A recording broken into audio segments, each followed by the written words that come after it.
안녕하세요. 하봉규 교수입니다. 오늘은 대통령이 바란다. 자유를 제대로 이해하자입니다. 윤석열 대통령은 취임식에서 35번에 걸친 자유를 언급을 하고 최근 유엔 연설에서는 20여 차례 언급을 했다고 합니다. 그러나 정작 자유의 개념이 공허하게 들리는 것은 이념에 대한 역사, 의미, 그리고 한국과의 연계성이 부족하기 때문으로 보입니다. 우리는 흔히 자유와 자율, 전자를 리버티라고 하고 후자를 프리덤이라고 합니다. 자율이라고 하는 것은 우리가 강제라든가 제약이 없는 상태라는 보편적인 개념인데 비해서 자유라고 하는 것은 문화적인, 역사적인 개념이라고 할 수가 있겠습니다. 특히 이 자유의 개념은 고대 로마에서부터 영국의 온 리버티, 자유로인이라고 쓴 유명한 존 스튜어트 밀의 책에서 유래한다고 할 수가 있겠습니다. 자유로인이라고 하는 것은 우리가 일반적으로 이러한 체제는 후일 미국의 정치 사상 혹은 제도로, 또한 전후에는 이탈리아, 독일, 일본 같은 나라도 다 수용하게 된 것입니다. 실질적으로는 자율은 서양의 사고의 방식으로 연결할 수 있습니다. 자유라고 하는 것은 자율과 규율, 또 권리와 책임, 의무라고 하는 전혀 다른 요소의 결합이라고 할 수 있겠습니다. 이 개념은 원래 그리스 철학사를 쓴 버트란트 러셀의 개념에서 찾아볼 수 있습니다. 러셀은 동양에 대한 서양의 우위는 전혀 다른 요소의 결합에서 찾았습니다. 우리가 동양이 갖고 있는 중용적인 사고방식과 다른 양립적인 사고방식이라고 이야기할 수 있겠습니다. 그러나 역사는 근대사를 연 독일에서마저도 이 개념이 정착되지 못했습니다. 독일은 2차 세계대전 이후 홀로코스트와 패전을 겪고 나서 드디어 유명한 헌법 2조 타인의 법익을 해치지 않는 한 자아 실현을 위한 국민의 자유를 보장한다는 것이었습니다. 자유주의의 대원칙이 서독에서 정립되었기 때문에 1970년대 당시 현직 총리였으며 노벨상 후보로 유력했던 빌리 브란트는 자신의 보좌관이 동독 간첩으로 확인되자마자 즉각 사임을 했던 것입니다. 오늘날 독일은 독재적 자유주의 혹은 권위주의적 자유주의라는 말로 자신들의 체제를 이야기하고 있습니다.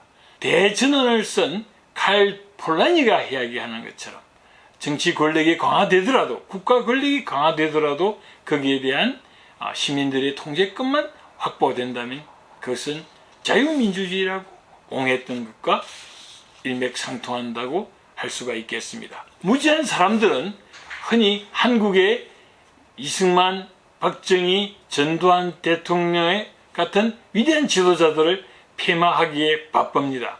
하지만 이분들은 남북 대치와 절대 빈곤의 나라에서 오늘의 나라를 만든 위대한 지도자들인 것입니다. 미국에서는 오늘도 링컨 대통령을 가장 위대한 대통령으로 추앙하고 있습니다.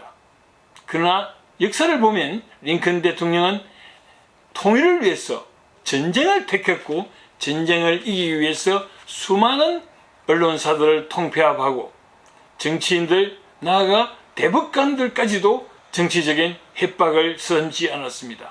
거짓말도 하는 것으로 역사는 기록하고 있습니다. 하지만 가장 위대한 대통령으로 추앙하고 있는 것이 사실입니다. 대공황과 2차 세계대전을 승리로 이끌었던 루즈벨트 역시도 전쟁을 수행하기 위해서 수많은 행정 입법을 자의적으로 운영하다가 많은 제한을 받기도 하였습니다. 하지만 오늘날 루즈벨트는 위대한 지도자로 총알을 받고 있는 것을 보게 됩니다. 1970년대 석탄 노조의 탈주에 맞서 싸운 마거릿 대처는 새로운 나라 노대국 영국을 신대국으로 만들기 위하여 결단을 한 것이었고, 마침 아르헨티나의 군사 침략에도 전쟁을 위한 결단을 했던 것을 기억합니다. 오늘날은 위대한 지도자로 총알을 받고 있는 것을 보게 됩니다. 1960년대 말레이 연방에서 축출당한 싱가포르를 오늘날의 선진 국가로 만든 리콴유는 무려 31년의 독재를 시행했습니다. 당시 너무나 강한 법적 제약에 공포의 도시라고 불릴 정도였습니다만 오늘날 위대한 지도자로 총을 받고 있습니다. 결국 자유민주주의는 도덕, 관습, 법이라고 하는 사회의 규범이 하나의 문화로서 정착되는 것을 의미합니다.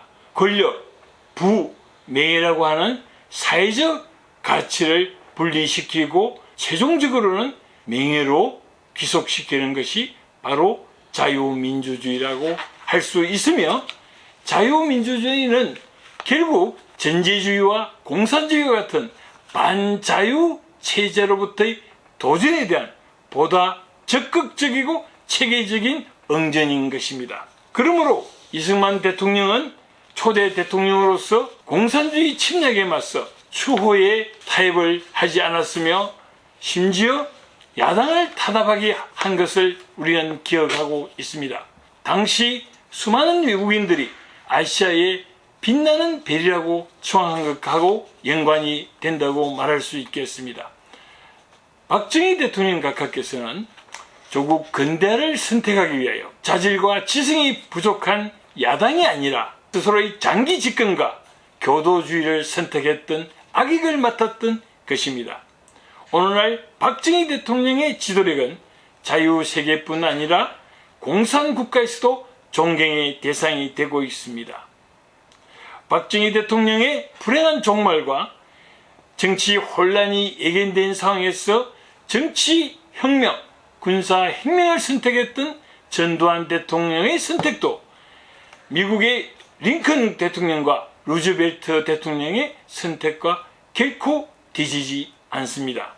역설적으로 나라와 미래를 위한 독재는 시대와 대륙을 넘어 자유민주주의의 진정한 보루가 되는 것입니다.